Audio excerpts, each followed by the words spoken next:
पूरे देश भर में औरंगजेब को लेकर के लगातार विवाद छिड़ा हुआ है। हमारे साथ बात करने के लिए सपा सांसद लालजी वर्मा जी हैं। सर, पहले उत्तर प्रदेश में देखा गया था, महाराष्ट्र, बिहार, हर एक जगह औरंगजेब को लेकर के विवाद देखने को मिला है।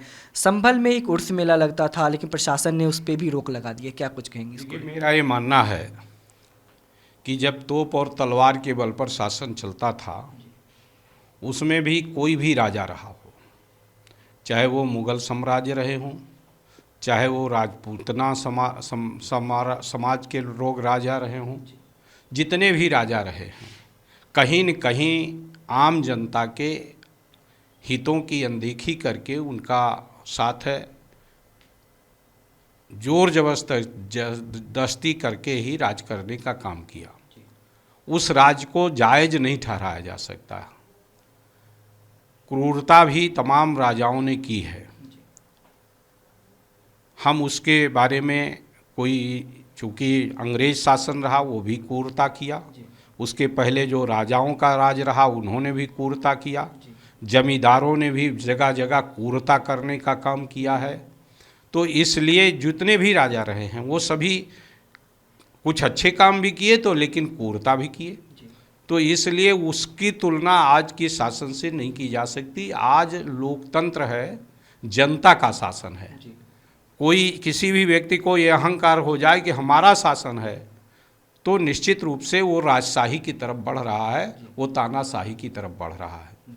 आज शासन जनता का है, उसको जनता के प्रति जवाबदेह होना चाहिए। और जो वर्षों से जो हमारी परंपराएं चली आ रही हैं, उस पर किसी बहाने का कहकर रोक लगाना उचित नहीं है। मैं समझता हूँ ये करके केवल नफरत फैलाने का काम, भारत एक धर्मनिरपेक्ष राष्ट्र है। इस राष्ट्र में किसी तरह का किसी धर्म और जाति को लेकर इस तरह से कोई जो परंपराएं रही हैं उस पर रोक लगाने का काम करना, मैं समझता हूँ ये केवल नफरत को बल देने का प्रयास किया जा रहा है। उत्तर प्रदेश के मुख्यमंत्री योगी आदित्यनाथ का जिक्र करें तो लगातार वो सुर्खियों में रहते हैं अपने बयानों को लेकर के, चाहे वो राम मंदिर हो, महाकुंभ का आयोजन हो, इन तमाम चीज़ों को लेकर। 8 साल पूरे हो गए योगी आदित्यनाथ के, बीजेपी इसको बेमिसाल बता रही है। आपको क्या लग रहा है इन चीज़ों को लेकर? मेरा ये मानना है कि ये बहुत ही निराशाजनक राज रहा है और लोकतंत्र के लिए, लोकशाही के लिए सबसे हानिकारक है। और जहाँ तक दलित हैं, पिछड़े हैं, उनके अधिकारों को पर हनन करने वाला ये राज रहा है। उनके अधिकारों पर बुलडोजर चलाने का काम माननीय योगी जी ने करने का काम किया। एक आखिरी सवाल, 2027 में यूपी विधानसभा का चुनाव होगा।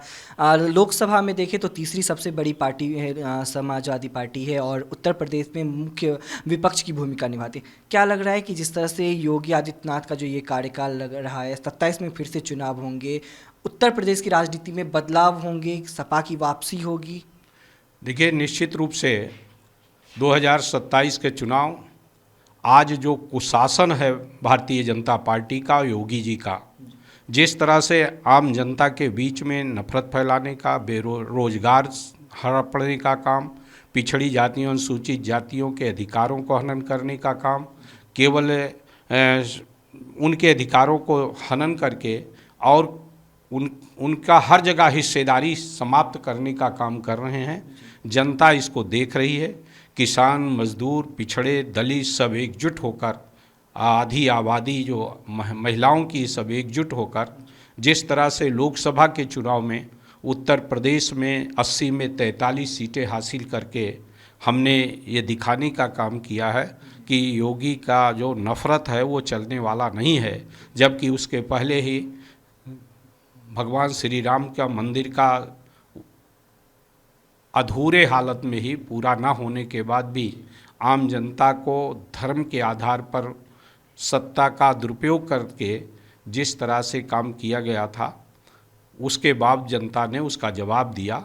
उसी तरह से आने वाले समय में जो ये कुशासन है इसका जवाब जनता देगी और 2027 में 2/3 बहुमत के साथ समाजवादी पार्टी की सरकार बनेगी। जी बिल्कुल, ये हमारे साथ बात करने के लिए लालजी वर्मा थे। इनका साफ तौर पे कहना है कि योगी आदित्यनाथ का जो कार्यकाल रहा वो कहीं ना कहीं निराशापूर्ण रहा। दलितों के लिए, महिलाओं के लिए, चाहे पिछड़े वर्ग की बात करें, उनके लिए भाजपा ने कोई भी काम नहीं किया। और 27 में जो चुनाव होगी उसमें समाजवादी पार्टी पूर्ण बहुमत से उत्तर प्रदेश में सरकार बनाएगी और उत्तर प्रदेश का बदलाव किया जाएगा। कैमरामैन सचिन के साथ मैं दीपक झा, दिल्ली, भारत समाचार।